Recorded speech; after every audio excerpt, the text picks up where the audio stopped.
Hey guys, if you left last week's stock picking sessions early, you missed out on a big winner.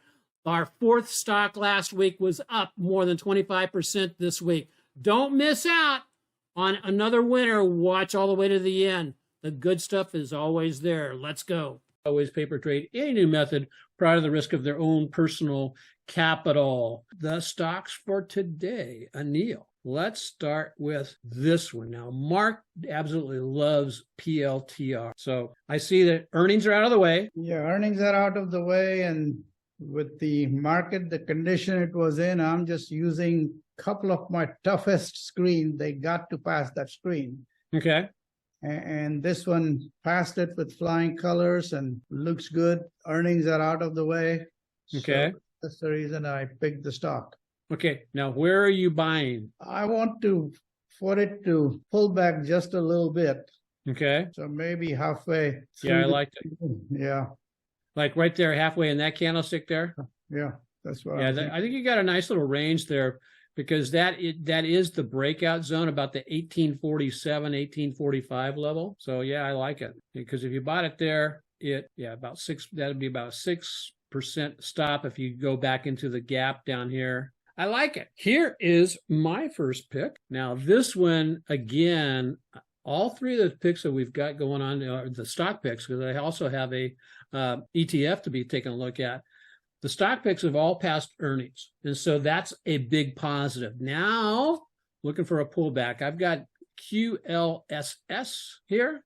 I'm looking for a pullback back to about 165 or so. For where we would bounce, because that's my breakout area. Remember, about 70% of the stocks that break out, about 70 to 75% actually do a pullback towards the breakout number. Now, I'm not saying it reaches it, but it pulls back towards that. So that's my observation that I make for it. On this particular stock, we've got a B- on the accumulation distribution, a 1.4 on the up-down ratio, and a 99 on the composite. Again, I like it somewhere along this line right here. I'll put an alert on it I'll put an alert about $166.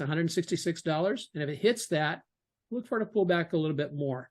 And basically see if it does a reversal there. I will also put an alert down about the 163 level. Is the midsection of that candlestick. So what about QLY? Didn't you have QLYS, Anil, on in the past? I might have. I don't remember right now. Okay. I'm looking at on the triple screen system, and the weekly signal has been on since sometime in May. Yeah. So the stock is in uptrend, and just today we have the buy signal on the daily chart. Okay. And that's one of the important things that Anil brings up. He says we have a buy signal, which is not necessarily the same thing as it's time to buy. It just basically is kind of the green light, and then you define where you want to get in. Correct, Anil? That is correct. Sometimes I do buy whenever it gives the signal, but I have to look at it. This one has kind of shot up so much that I'd wait for a pullback. Okay. If it's very near the 8 and 20 cross and still halfway through the cup, I might even buy right there. But okay. Not this one. Stock number 3 is race. Now, if I'm not, Ferrari. That's what I thought. So with all your winnings, you're going to buy a Ferrari. Is that what you're saying? That'd be nice. Okay. So what's the scoop on Ferrari? I see down here huge buying volume. Somebody knew something going into earnings. Look at that. When you don't see that kind of buying volume going into earnings, unless somebody knows something, and then like a rocket ship, pow, it's gone. Again, it's very strong. Accumulation distribution A-, up down 1.1, comp 99, and meets my toughest Market Smith Minervini kind of combined screen. So good potential here, but again, it has jumped so much it will have to pull back a little before I buy. I can see that. I'm showing a couple of places like 322, almost 323. And then a little bit lower. And if you're wondering where I'm looking, guys, folks, I'm looking at this area over here. I'm looking over on the weekly charts. where these past highs are here. That's where I go to if you've got a swing high or a swing low on a weekly chart, those are stronger than, there we go. They are stronger than your swing highs and your swing lows on your daily charts. And so you can plan around those areas. So I'm showing 322, almost 323, 323 Neil, and down here 317-ish. I like it. It is, I show it's also overextended, and so it needs to be a little bit of a pullback. But Ferrari, yeah, when I saw that, I went, wow, that's totally cool. So, okay, number four. Number four, we've talked about this one before, previously, and I'm really, really liking it because it is getting ready to go into the seasonality for gold, where gold tends to race up and can race up all the way through and into the February, March, April time frame. As you see, we came down, retested this past support area, and then reversed off of that, and now is breaking back. And if we close right where we're at today, actually breaking the downtrend line, kinda. Probably not. So what I'm looking at on Nugget is I'm looking for a pullback down to about the $30, somewhere between $30.77 and say $30.10 on Nugget. That's where I would be a buyer. My stop loss, if I jumped on that trade, would be, I'll just grab that and go, do I want to go that deep? No, I don't. So I would basically put my stop loss on this one, probably taking out the body of that little hammer right there, down at about 29.08. So probably 28.84 is where I'd put my stop loss. And so looking really good for a launch. Now, if we break out and close above this high right here, again, I'll be looking for a pullback back into the 20-day moving average. That is my choice for this week. The triple screen system, you have a buy signal on the daily chart today. Okay, today.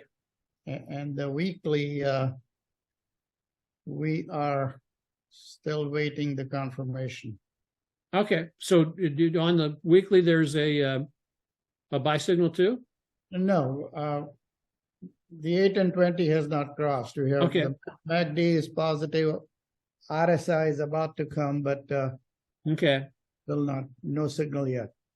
And as you look back in time, 4 weeks ago, we had a 3-line cluster here when we put in that hammer there. We actually tried to get into this and were snapped out of it a little bit earlier on with that drop right there. And so that's okay. It's still acting strongly, so we'll see if we can push down on up to the wait for it. So I'm not going to chase it, but I'm waiting for about somewhere between, like I said, 31.35 all the way down to about $30.10 is my potential on that. So Marshall asked, Dennis, can you quickly cover when you would have entered into the SOXL? My recollection is 1475 to 1490. And so let me just jump over there really quick to SOXL. It continues to push higher today. And if you recall last week, wait for everything else to pop up, you can see that my drawings are a little bit, there we go. As I was saying last week, I was basically saying that, let's see, let me find Friday of last week, right there. I called that out and said we may slip down into this, towards the downtrend line, the channel line. On Thursday of last week before last, we had actually dropped down to 1448. So I was saying 1448 to 1450 or so. For our premium members, we put out an alert on this over the weekend, I believe we did. Yeah, we did. To buy some at 1455, which we in fact did. And it had a stop loss. I think it came within like about 12 cents of hitting our stop loss and then took off from there.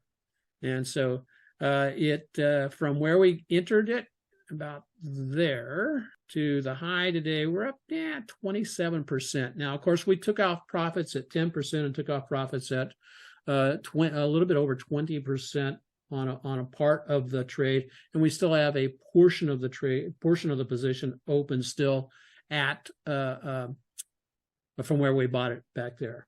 Now, what I'll be looking at going into this week is, okay, do we want to, what's it going to do? It's got this downtrend line here. Is it going to pop up to that and stall out? It's closer to stalling than it is to continuing to go higher. It's got a major level of resistance that's all coming together there at the 200-day moving average and the downtrend line. So I hope that helps. Neil, this was a great one. Just remember what Mark Minervini says. Both Neil and I both follow Mark Minervini, a really great guy. And just a real quickie, the book it will continue to be available. Now, this is the version of the book. Now, I think prior to Christmas, we're actually going to have a hard copy available on Amazon, but you can find that at right there. It says autopilottraders.com, Freedom. I read the book once and I'm reading it again, and I think it's an excellent book. Thank you, Anil. Anil, you got any last and final thoughts for us? Now let's see what the market does. I hope it holds on and it really goes to new highs. That'll be wonderful. Yep, I agree. We'll see. What I am going to be posting up a new video over on the YouTube channel, but I'm going to be talking about seasonality. And seasonality is something that oftentimes people don't talk about a lot, but it is a influence on price actions throughout the year. And I think you'll find it very interesting to find out which is the best season to be buying something like the Qs or the Russell. And you'll be surprised by what the answer is. So I want to thank you all for joining in.